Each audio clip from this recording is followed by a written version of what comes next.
había como que cierto roce entre las flotas de Cristóbal Colón y las flotas de él, ¿verdad? Cierta envidia, ¿verdad? De hecho, en algunas comunidades ni siquiera lograron estar tranquilos, había como que mucho problema, ¿verdad? Con los colonos de Colón. Eh, ¿Dónde dormían los indígenas? Regalada también, en hamacas, ¿verdad? ¿Qué le daban a los moribundos al abandonarlos?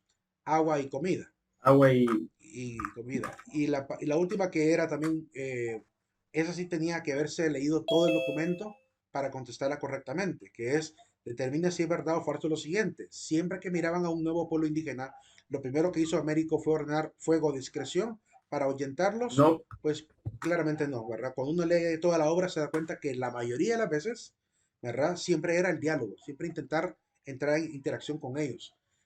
Cuando se mostraban obviamente adversos y hostiles. tirando saetas, ¿verdad? Hostiles, ahí sí obviamente reaccionaban también ellos, ¿verdad? Y más cuando de repente habían matado a uno de sus españoles, como el caso del joven aquel que las mujeres se lo comieron frente a ellos, ¿verdad? Eh, que al final determinaron dispararles para ahuyentarlos de ahí donde estaban. Entonces, no siempre fue la violencia, ¿verdad? Siempre fue lo lógico era intentar dialogar primero. Y claramente esa misma actitud de Américo Vespucio la tuvo también Hernán Cortés, la tuvo Cristóbal Colón, ¿verdad? Es decir, no eran unos locos desquiciados que querían andar matando gente, ¿verdad? Como muchos pretenden hacerlo ver. Ese era el control que les tocaba a ustedes. En el caso de las 4 de la tarde, las preguntas de ellos eran interesantes también. Les pregunté cuando los indígenas preguntaban a Américo de dónde venían, ¿qué le contestaba Américo? ¿Alguno lo sabe? Del cielo. Del cielo. Y dice él todavía en forma como de burla, y nos creían, dice él todavía, ¿verdad? La segunda pregunta es, ¿cómo se llama la etnia que comía carne humana según Américo Vespucio? ¿Alguien sabe el nombre de la etnia? ¿Cómo se llamaba la etnia que comía carne humana según Américo Vespucio? Caníbales. Los caníbales. De hecho, la palabra caníbal no es un adjetivo, sino que es un sustantivo que los españoles utilizaban para referirse a los caribes.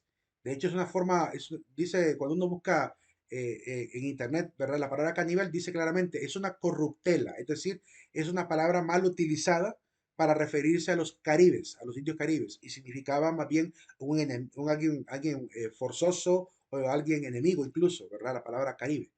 Eh, Así que es una mala pronunciación, mejor dicho, del español de la palabra Caribe, que tendría que ser más bien caríbales para que fuera más cercana a la etimología. Eh, y para el español no significaba forzudo o enemigo o valiente, sino significaba come carne, ¿verdad? Que es el sentido que ellos le dieron. Eh, ¿Qué hacían los indígenas al tener agua escasa en una de las islas del segundo viaje? Cuando no había agua, ¿qué hacían? Y esa parte a mí sí me conmovió mucho cuando la leí. Dice que les tocaba que andar con hierbas, masticando hierbas y a veces ahí mezclándolas Masticaban hierbas. con una especie de harina, dice todavía. No sé qué tipo de hierba sería, ni qué tipo de harina sería, no especifica de qué lo hacían. Y las únicas que podían andar agua eran las mujeres. O sea, imagínate también el sacrificio de los hombres, ¿verdad? Ellos masticando hierbas y las mujeres con el agua que recogían a veces de las lluvias. Y dice que también agarraban el agua de los capullos de una forma de yo me imagino que son como los cartuchos, esos blancos, porque dice que tenían forma como de oreja de burro o de asno, del cual sacaban el agua también ¿cómo se llama? Las gotitas de agua ay, de la madrugada, por así decirlo, ¿verdad? El rocío. Así lograban ellos calmar un poco su sed. En el último viaje, ¿cuál fue la causa por la que se perdió toda la flota según Américo Vespucio? Ahí les di yo la opción a ellos que dije, las siguientes opciones. La soberbia del capitán, la invasión de los indígenas, la peste que enfermó a todos o la locura de Américo. ¿Qué fue lo que condujo a la pérdida de la flota del cuarto viaje? La soberbia del capitán. La soberbia del capitán. De hecho, lo hizo de una manera tan bonita. La página 27 dice Américo, porque todas las otras naves de la flota, se perdieron por la soberbia y locura de nuestro capitán. Así paga Dios la soberbia. Esa parte final es tremenda, ¿verdad? Que él reconozca también como pago el extravío de parte de Dios, el perderse, ¿verdad? Eh, ¿A quién dirigió su obra Nuevo Mundo? Américo Vespucio. ¿A quién la dirigió? ¿A Fernando el Católico? ¿A Fernando VI de España? ¿A Juan de Portugal? ¿A Lorenzo de Medici? ¿A quién? ¿Alguien la sabe? ¿A quién dirigió la carta que leyeron? ¿Lo notaron? A Lorenzo. A Lorenzo, estaba incluso en color azul, ¿verdad? A Lorenzo, según la historia, se llamaba Lorenzo Pierfrancesco de Medici, que no es el mismo Lorenzo de Medici el Grande o el Magnífico, sino que él era el primo, más bien, el primo. ¿Y por qué? ¿Alguien sabe por qué? Tal vez habrán investigado eso, ¿verdad? ¿Por qué es que le dirige la carta a él y no al rey de España o al rey de Portugal, ¿verdad? ¿Por qué sería que a él, a un italiano? ¿Qué tiene que ver el italiano en esta situación? ¿Alguien sospecha por qué? ¿Por qué la dirige a este italiano y no al rey de España o al rey de Portugal? ¿Alguien sabe por qué? ¿Qué relación había entre Américo y Lorenzo de Medici? Te lo digo. Lorenzo de Medici, el Lorenzo Pierfrancesco, era su banquero, es decir, era su mecena, era su patrocinador. Él financió el viaje de Américo Vespucio. Entonces, claramente a él es a quien le debía más, ¿verdad? La memoria de sus viajes, ¿verdad? Y miren qué interesante, qué astuto de parte de Américo. Tan astuto que incluso le dice, ¿verdad? Le voy a contar algunas cosas más, pero eso será en la siguiente obra, porque dice que hay una obra que él también está escribiendo paralelamente con esa carta, que dice que no la ha terminado y que todavía está en camino, ¿verdad? Y que dice, incluso le dice en algunas partes, ese detalle me lo voy a guardar porque quiero ponerlo en el siguiente libro. O sea que es tan astuto Américo que incluso quiere ya dejar enganchado a este noble para que le compre el siguiente libro también, porque seguramente también se lo vendía. Recibía su recompensa a cambio por este tipo de información, seguramente. Pues esa más o menos el control de lectura de la 4 de la tarde. Y la del mediodía, pues la misma de la vestimenta del indígena, le pregunté quién dio la orden de hacer los viajes a Colón y ponía como opciones el rey de España, el rey de Portugal, ninguno o ambos. Y ahí era ambos. ¿Qué hacían las mujeres cuando se enojaban con sus maridos? ¿Alguien lo sabe? ¿Qué hacían las indígenas cuando se enojaban con sus maridos? Mataban a sus crías, a los que estaban dentro embarazadas. Desgraciadamente, eso es lo que hacían, abortar, ¿verdad? Así era el nivel de salvajismo. Por eso es que el aborto siempre ha visto mal por el lado cristiano. ¿Cómo sepultaban a sus moribundos? Hacían un sepulcro en la tierra, colocaban piedras encima, los quemaban, los dejaban en una hamaca. ¿Qué hacían con los moribundos? Los dejaban en hamaca. Los dejaban en una hamaca, les ponían agua para que pudieran subsistir. Y la última que era parte de una historia un poco humorística que cuenta Américo dentro de la novela, digo, de la carta, que dice que quisieron ahí en el barco, cuando subieron casi 1000 indígenas, estaban subidos en el barco, curioseando todo lo que tenían. Dice que los que estaban a bordo quisieron hacerle una broma a los indígenas y dispararon la artillería, ¿verdad? Para asustar a los indígenas. Y de hecho se asustaron tanto que muchos se tiraron al agua, empezaron a nadar a la orilla y otros se quedaron ahí acurcados seguramente del miedo, del estruendo de la artillería. Entonces la pregunta que les hice es, ¿por qué se asustaron los indígenas en el barco de Américo? Era por el sonido de la artillería. Ahí les puse como opciones el sonido de la artillería, los arcabuces, las bayonetas o todo el armamento. Pues en realidad dice la artillería. Eso es lo que realmente probaron ellos. En la página 3 aparece eso. Era por el estampido de la artillería, saltaron muchos al agua y se asustaron a los demás. De hecho, dice que les costó calmarlos porque habían asustado bastante. Pues esa es la experiencia de Américo, ¿verdad? A mí me parece que la obra es magnífica, le hace a uno volar la imaginación. Yo ya la había leído, pero como tenía que recordar las preguntas que les iba a hacer para el control de lectura, pues me volví a leer las 27 páginas un día antes del control. Toda la tarde estuve prácticamente leyendo y sacando las preguntas de ese control y volviendo a subrayar lo que no tenía subrayado porque había cosas bien curiosas también que me gustaron, que me refrescaron un poco la memoria. Vale la pena, ¿verdad? Tener esta conciencia de lo que el español intentó hacer, lo que no fue nada fácil para ellos hacer todo ese tipo de trayectoria de viajes y de riesgos que tuvieron. Bien, estamos hablando sobre el testimonio de Longino Becerra, sobre lo que dice acerca de Cristóbal de Pedraza y la muerte del Empira. Por ahí nos quedamos antes de entrar al control de lectura. Lo que faltaba que mostrarles nada más era un poquito algunas fotografías del lugar donde se supone estuvo el Empira. Y no se supone, es claramente hay pruebas arqueológicas de este lugar. Digo porque em, claramente ¿cómo les diría? Hay huellas de mano humana dentro de estas montañas. Me refiero al cerro de Serquín y específicamente a Coyocutena o Piedra Parada, que es la que aparecía en aquel corto que vimos del Empira. Esto lo que encontrarán ahí, la gente que ha subido, es solo por ir a ver estos montículos de piedras, ¿verdad? Puestas ahí por manos humanas, seguramente para que los indígenas de la parte alta se pudiera acostar a nivel del piso y no lo pudieran observar, porque si solo fuera la ladera, serían fácilmente divisables y a la distancia les podrían disparar.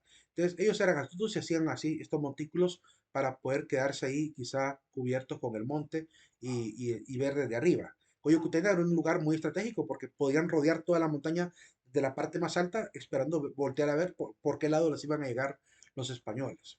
Ahí está Piedra Parada, donde fue que filmaron esa escena del Empira, exactamente en esta misma escenario, donde sale el Empira en aquel cortito que vimos que había preparado producción de Balam, ¿verdad?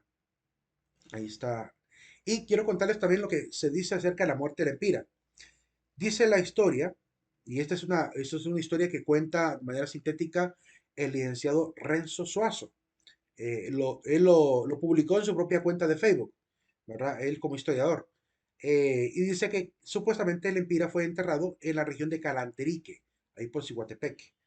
Lo que él nos cuenta es lo siguiente. Quiero mostrarles lo que él escribió, un fragmento apenas de todo el gran fragmento que escribió en su cuenta de Facebook el 20 de julio de 2015. Dice él, Alonso de Cáceres había triunfado. Atacaron a los indios cuando los soldados regresaron al campamento y mataron a tantos que hasta les dolían las manos. Esa misma tarde se envió a Yucatán un correo diciendo el Empira estaba muerto.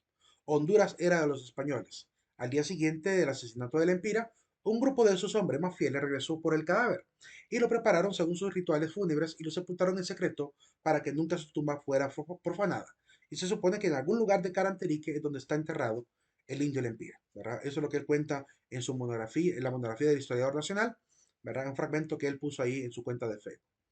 Eh, habría que ver, ¿verdad? Habría que ir a buscar por ahí a ver si se logrará encontrar. ¿Se imagina que lograran encontrar la tumba del Empire, ¿verdad? Ese sería un hallazgo arqueológico importante para este país, por el aprecio que tenemos por este valiente, ¿verdad? Guerrero. Ahí el artículo de él se llamaba ¿Quién es Lempira? Nos quedamos entonces terminando el personaje de Lempira. Trataremos de ver a los demás personajes de la historia hondureña, específicamente los próceres también, con algunas frases de ellos también. Pues del Empire nos quedamos con esta frase. La guerra no cansará a mis guerreros, ni va a espantarlos el que más pueda vencerá.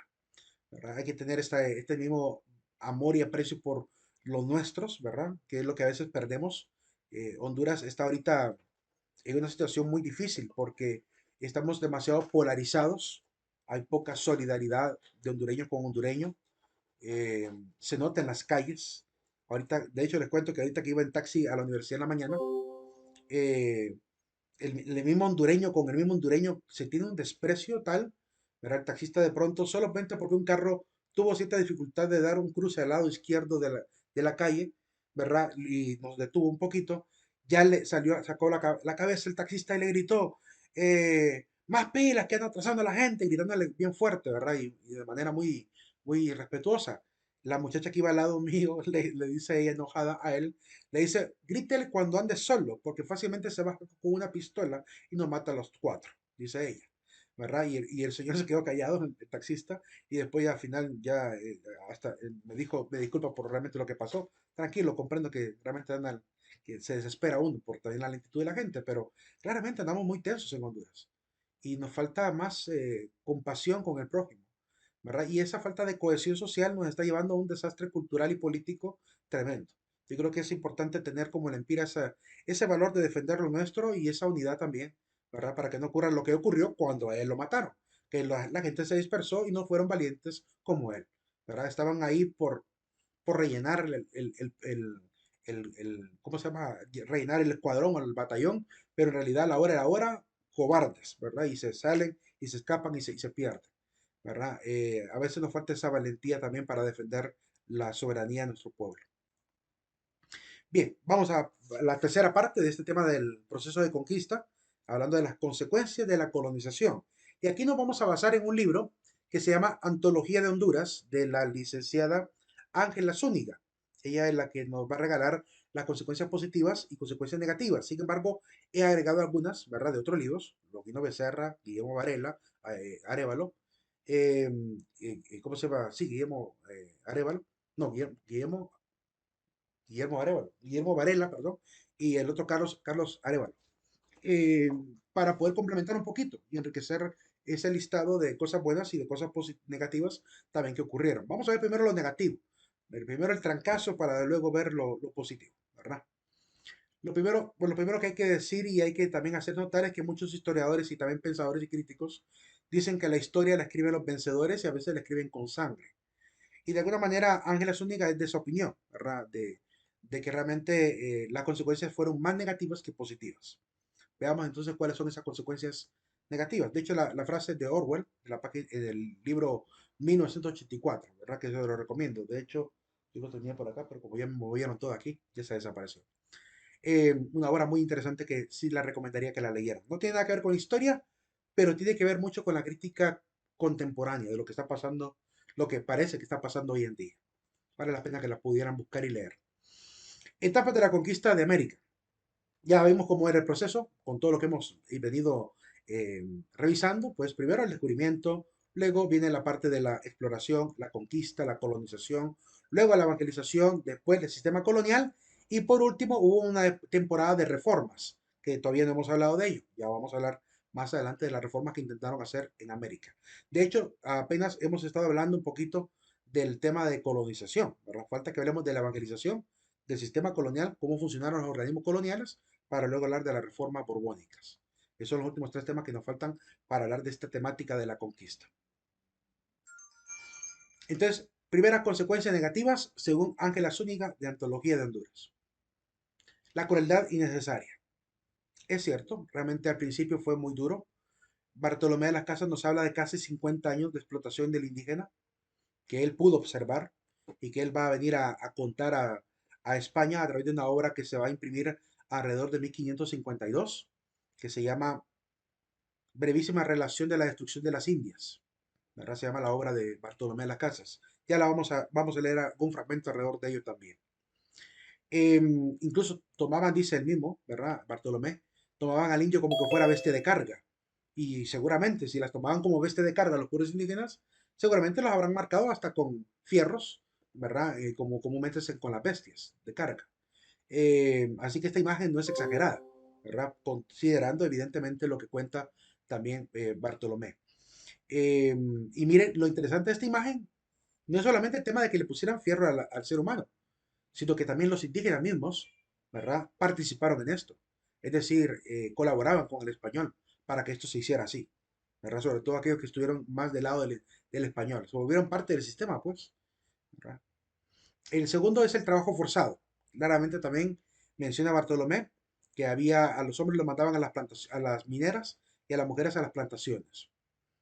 La destrucción de la cultura, el mismo Bartolomé, ¿verdad? Dice que al indígena no tenía que haberse le quitado su sistema político.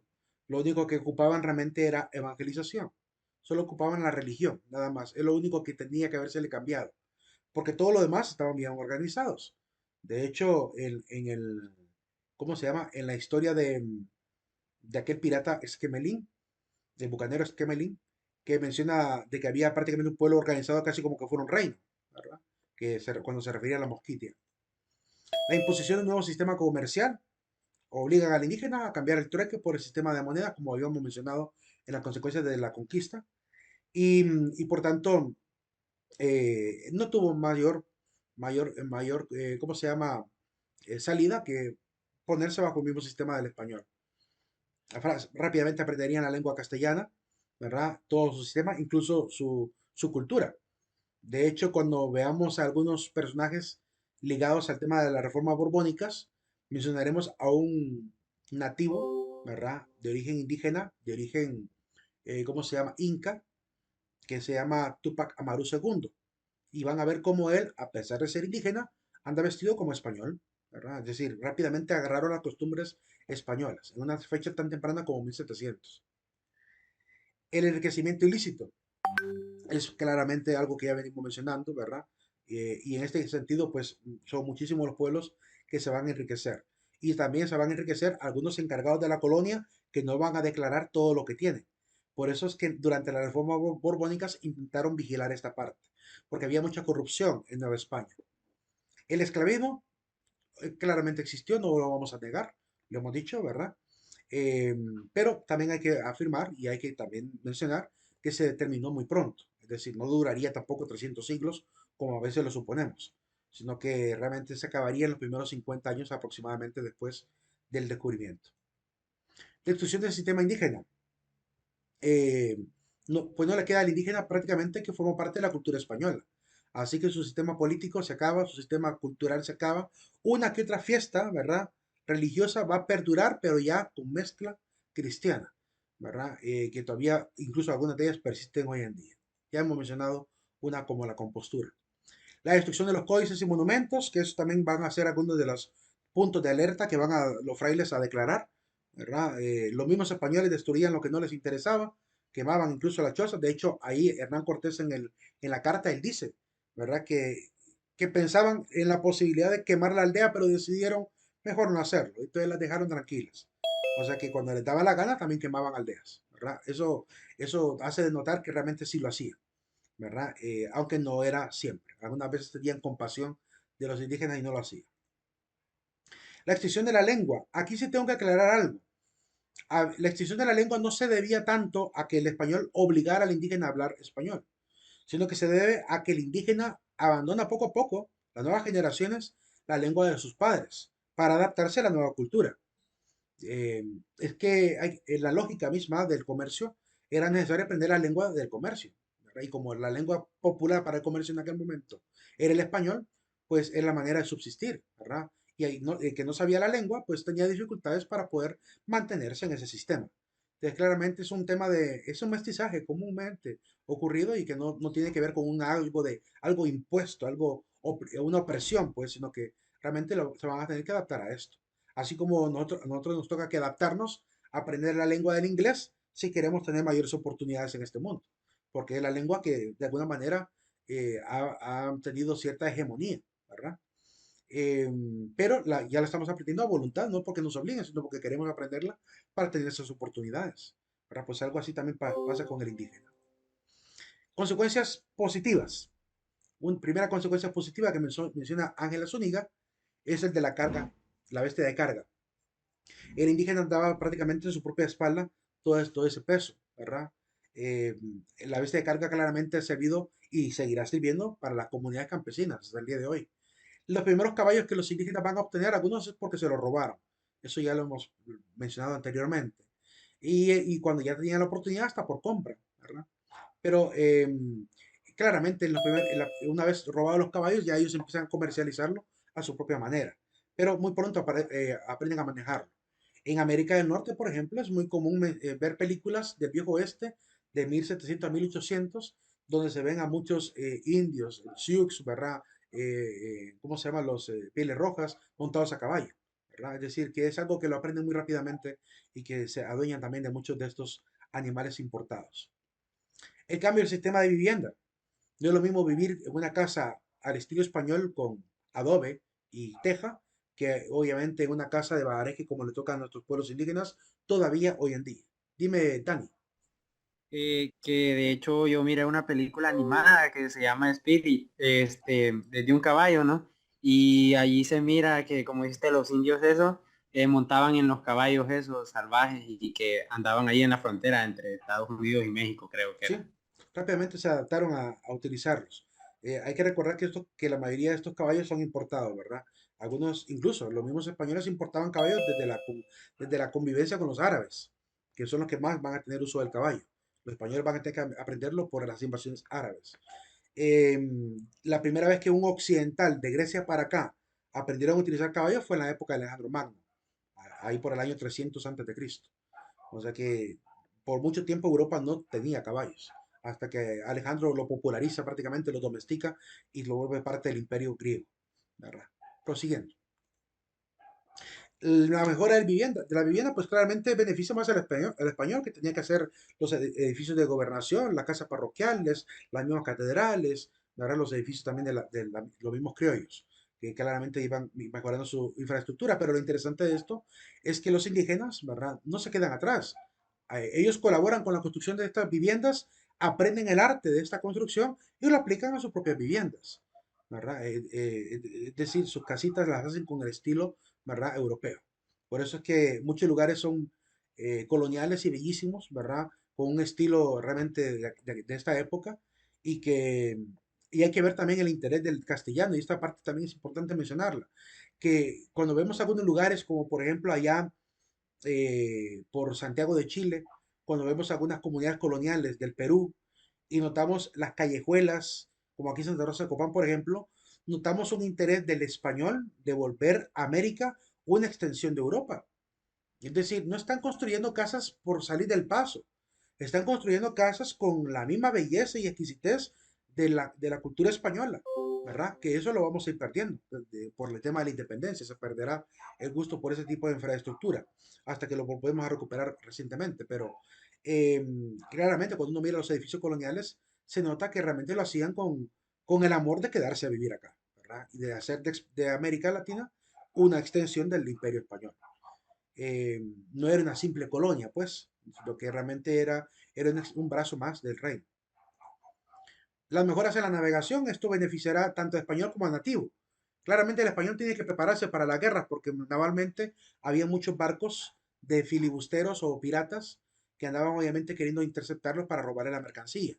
Pero también el indígena deja de utilizar los famosos pipantes que Hernán Cortés nos cuenta cómo eran, ¿verdad? Dice que eran hechas de un solo tronco, ¿verdad? Pero bien labradas, es decir, bien cortaditas y todo. Pero el indígena aprende también a hacer lo que hacían los mismos navegantes, que hacían cortes de tablas, ¿verdad? Ensamblaje de tablas, pegados con breas, ¿verdad? Entonces ya fabrican unos barcos mejorados, ¿verdad? Mucho mejor que lo que tenían quizá anteriormente.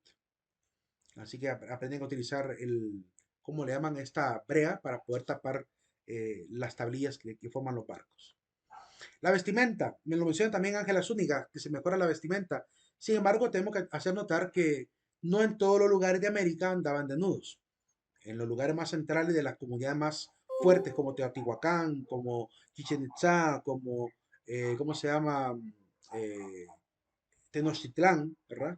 En estos lugares, pues la vestimenta era bastante exquisita, ¿verdad? Los tocados de los emperadores como Moctezuma, la vestimenta del huipil como en Yucatán de las indígenas, de los izáes, ¿verdad? Que hasta el día de hoy siguen utilizando. Así que eran culturas de grandes bordados, ¿verdad?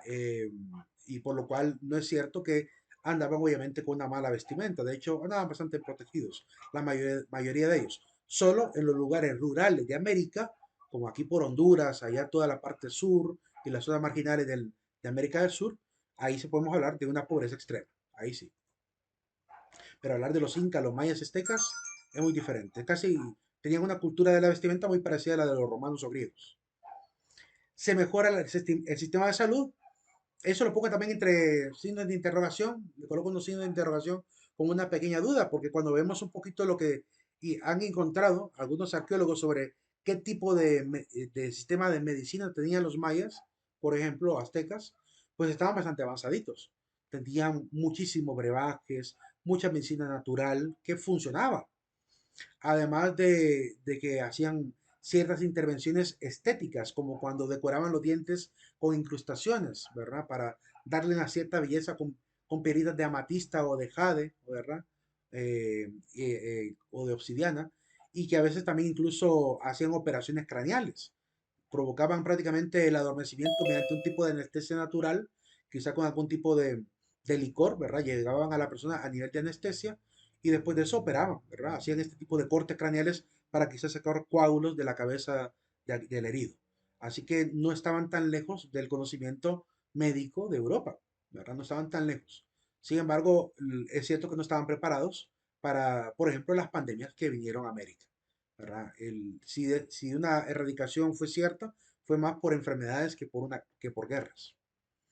Se que erradican los sacrificios humanos. Esto es algo positivo, ¿verdad? Claramente no es lo mismo venir a enseñar que el indígena sacrifique a la gente para agradar a sus dioses, a que aprendan ellos que hubo un Dios que se encarnó, dio su vida por la humanidad y ya no hay necesidad de hacer sacrificios más que celebrar el pan y el vino representando, ¿verdad? O mostrando su cuerpo y su sangre consagrado. Entonces, claramente esta forma de religiosidad agradaría al indígena. Ya no requiere perder a sus parientes, porque aunque querámoslo creer o no, el sacrificar a alguien, a los dioses, no era algo tampoco que fueran ellos tan crueles de decir no me duele. Claramente, solamente le habrá producido cierto dolor o pérdida, porque somos seres humanos y la sociabilidad en la familia es algo. Y si de repente querían agarrar a mi hija doncella para sacrificarla, pues la podía dar a los dioses, pero el sentimiento de padre, para eso claramente existió siempre en la conciencia humana. Así que por eso es que la religión fácilmente es adaptada y fácilmente, bueno, fácilmente la quieren, ¿verdad? Y se apropian de ella. Y de hecho se vuelven tan entregados a la religión como los mismos frailes, ¿verdad? Vamos a ver a muchas personas que recorrían grandes leguas para poder ir a las misas simplemente a celebrar y dejaban las mejores galas para poder ir los domingos a celebrar la palabra de Dios o la Eucaristía.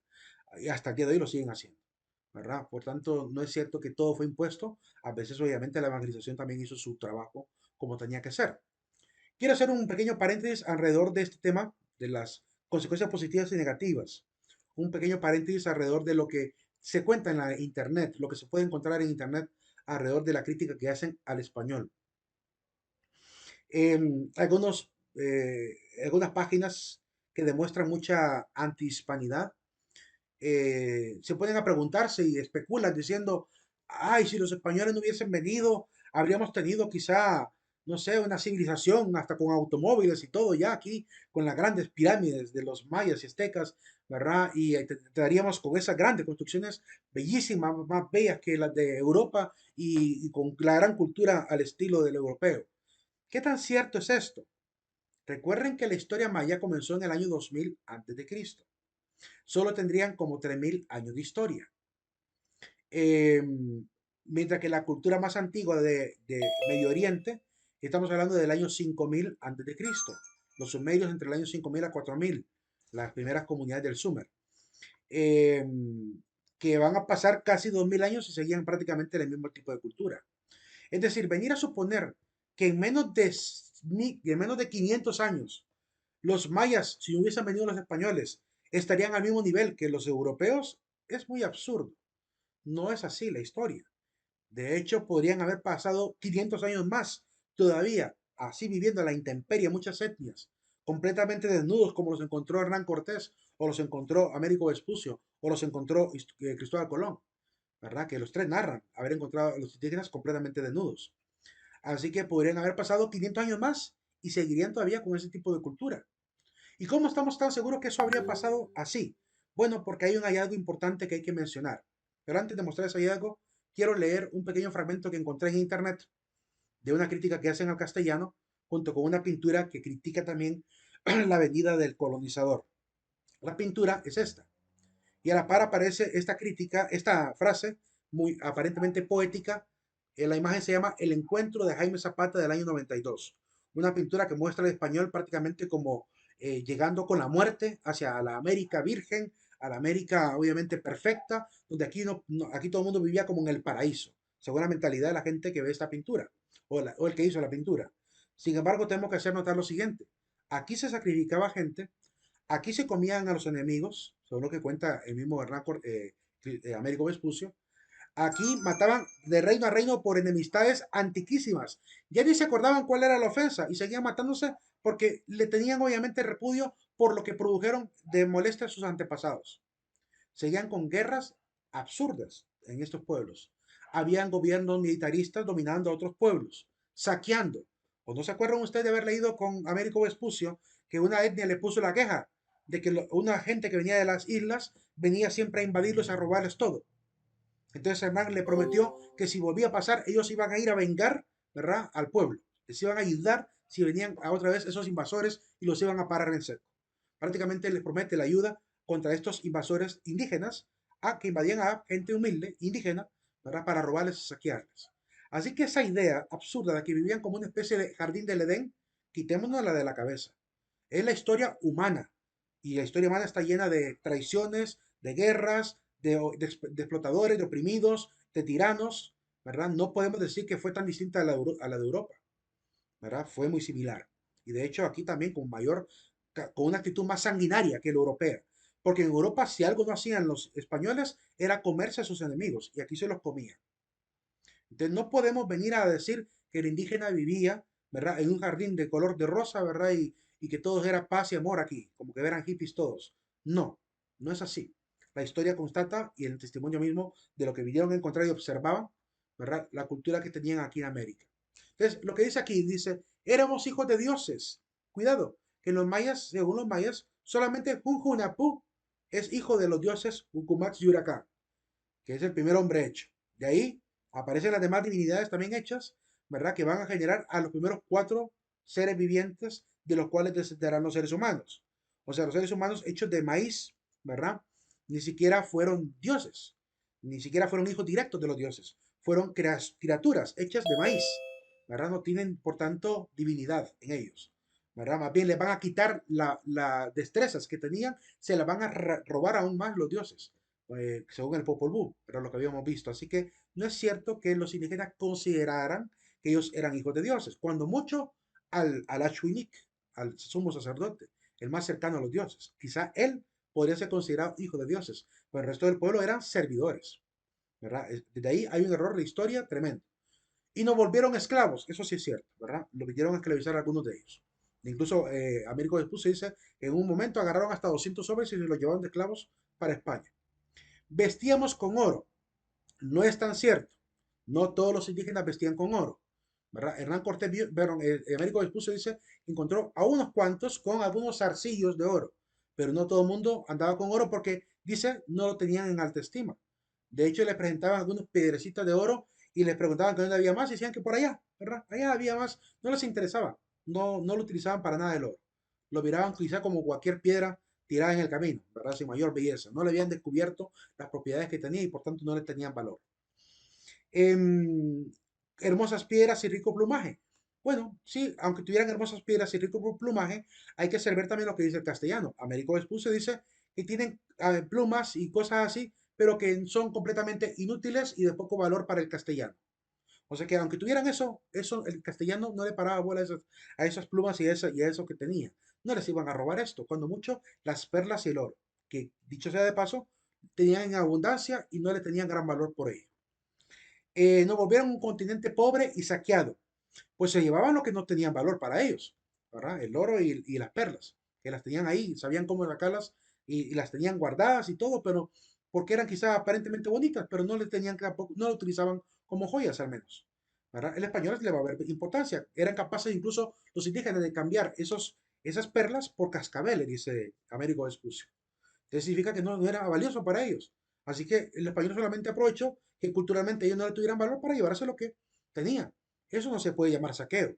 Saqueo sería, por ejemplo, si alguien le roba a alguien algo que considera valioso. Si yo me llevo, por ejemplo, no sé, el penacho de Moctezuma, que representa el poderío de Moctezuma, eso sí es un saqueo. Y eso sí está en España, ¿verdad? Ese es, quizás ese tipo de saqueo simbólico de la corona de Moctezuma sea una cosa valiosa para el indígena.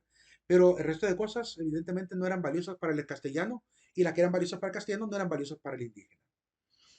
Éramos conocimiento y nos trajeron a su Dios y junto con su Dios la ignorancia.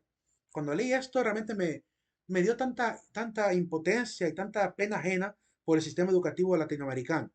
Para que alguien llegue a suponer que todos los indígenas aquí eran personas de conocimiento y que el Dios cristiano lo único que trajo fue ignorancia, ¿de dónde sacan eso? ¿Acaso no fue la misma Iglesia Católica la que trajo la primera universidad aquí a América? ¿Cuáles eran las escuelas de los mayas? ¿Cuáles eran las escuelas de los incas? ¿Cuáles eran las escuelas de los aztecas? Si los únicos que manejaban la matemática eran los sacerdotes. Solamente la casta sacerdotal eran los únicos que manejaban astronomía y matemática. El resto del pueblo era simplemente agrícola. Todos eran ignorantes, ¿verdad? Entonces venir a suponer esto. Mientras tanto, hay que constatar también que por las primeras universidades que hubo en América, algunos descendientes, mestizos, indígenas, ¿verdad? Descendientes de los indígenas, van a tener oportunidad de estudiar en estas escuelas, colegios y universidades de América Latina. Eh, por eso van a poder subir a cargo de colonia, porque tuvieron la oportunidad de poder estudiar en estos lugares. Que si no hubieran sido gente estudiada, no les habrían permitido siquiera llegar a un puesto de gobernación o de capitanía. Entonces, claramente, ¿de dónde hablan? ¿De dónde sacan eso que hubo ignorancia? ¿Acaso no fueron los padres jesuitas los que trajeron a René Descartes y a Wilhelm Leibniz como parte de la enseñanza de América Latina? ¿No fueron ellos los que trajeron ese tipo de enseñanza a la gente que incluso habitaba aquí? ¿Verdad? Entonces es parte de lo que a veces no se dice. Suponer que la iglesia trajo ignorancia y que el Dios de los cristianos trae ignorancia, solamente lo puede decir alguien que sea ateo. Solamente a un ateo se le puede ocurrir semejante necedad antihistórica, ¿verdad? Porque como el ateo, por su egocentrismo, su arrogancia, su petulancia y su autosuficiencia, solamente él cree tener la razón y cree que todo creyente es un ignorante, un troglodita, ¿verdad? Es un chimpancé que no se sabe nada y que solo tiene cosas por fe y no tiene ciencia en él, ¿verdad? Yo me he encontrado un montón de gente que es así.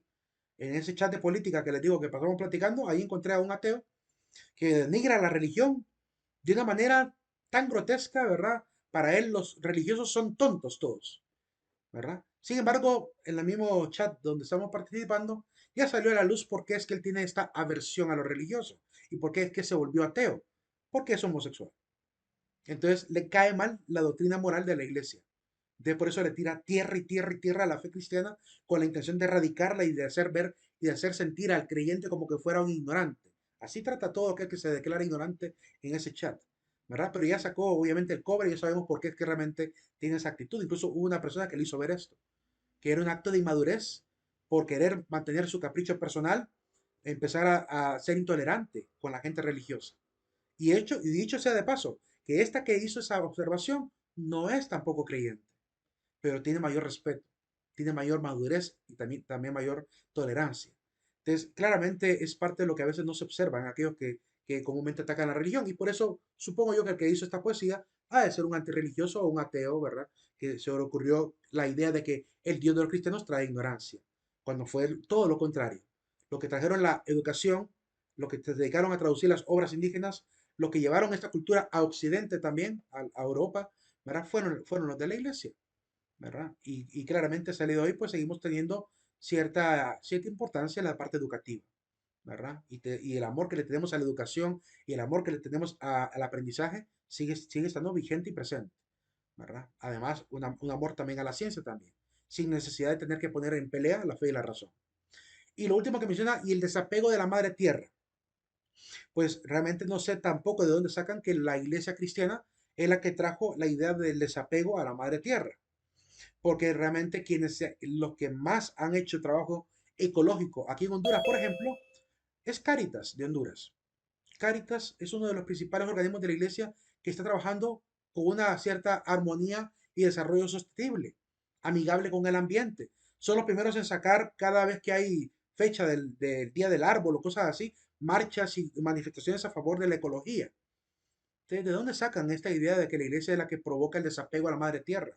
Cuando realmente mantiene, obviamente, los primeros que mantuvieron los grandes sistemas de ganadería y de agricultura en América colonial fueron los frailes, en las famosas misiones. Ya veremos esto más adelante, ¿verdad? Como eran ellos los que más bien llevaron al desarrollo del pueblo indígena.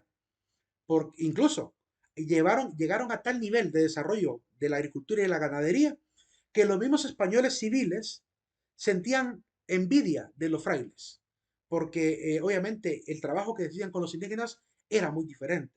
Era un trabajo donde el indígena lo hacía también por pura amistad con los sacerdotes o los frailes que estaban trabajando acá, cosa que el español civil no había logrado. No había logrado inculturizarse con el indígena tan bien como lo hicieron los frailes. Y por eso la ganadería y la agricultura de estos lugares, de las famosas misiones, fue en aumento y aumento, ¿verdad? Y se formaron grandes comunidades alrededor de las misiones, hasta que el español civil o militar, pues se dedicó prácticamente a perseguir a los frailes y a embargarle incluso los bienes a la iglesia. De hecho, de eso ya vamos a hablar más adelante. Así que quiero hacer esas aclaraciones porque realmente la civilización que dice que llegó, no es tan cierto que llegó de esa manera.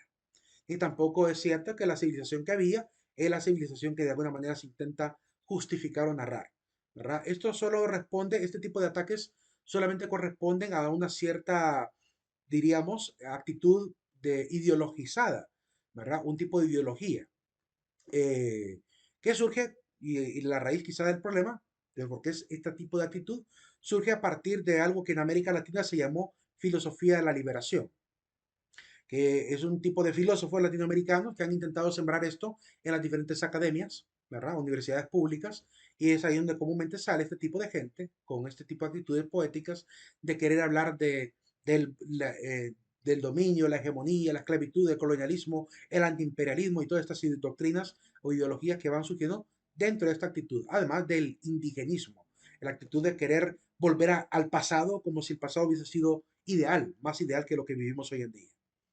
Simplemente esa crítica quería hacerla para que tengamos un poquito los pies sobre la tierra, ¿verdad? Y no nos vayamos a, pues en este caso, pues a dejar manipular por este tipo de doctrinas que están obviamente difuminadas en Internet, comúnmente por gente que no sabe tanto de historia.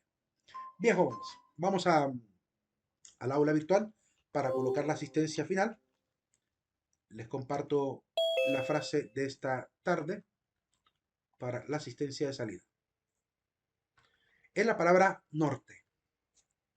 Así que les deseo que pasen feliz tarde y nos vemos el día de mañana. Igualmente, feliz noche. Feliz noche. Feliz noche. Feliz noche.